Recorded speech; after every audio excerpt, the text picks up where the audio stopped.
Баткен районундагы биринчи жолу Желим Бөтөлкө салафан баштыктарды кайра иштетүүчү ишкана ачылды. Аны жеке ишкер колго алган. Талаа таштанды болуп жаткан бул тиричилик калдыктарын кайра иштетүүдө 30дай адам жумуш менен камсыз болду. Муну менен экологиялык көйгөйлүү маселелердин бири чечилип отурат. Ушу экологияны тазалоо иштери ушулда жүрүп атат. Өзүңүздөр көрүп турасыздар. Бул боюнча дагы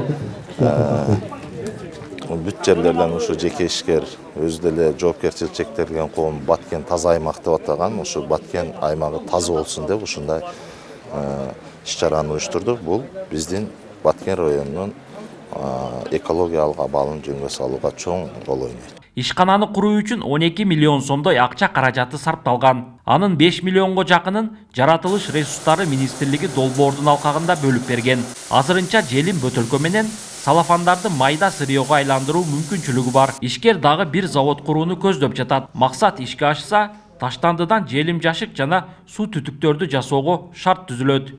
Мусор проблема экенини ар бир адам мойнуга алыш керек да. Ар бир адам бизге жардам бериш керек.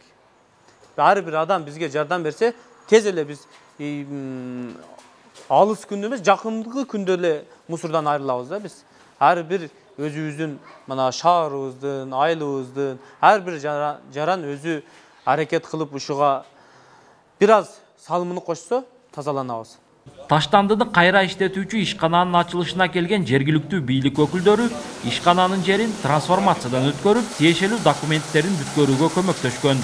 Ошондой эле жеке ишкерге мындан ары да колдоолор болот деп ишендиришти. Инвестор дейбизби, жергиликтүү ишкерлерге жагымдуу шарттарды түзүүнүн натыйжасында ушундай жыйынтык болуп атат. Бул кайра иштетүүчү ишкана бул районубузда жалгыз. Биз буну мерчемдеп атабыз. Bunday ишканаларды дагы көбөйтүү.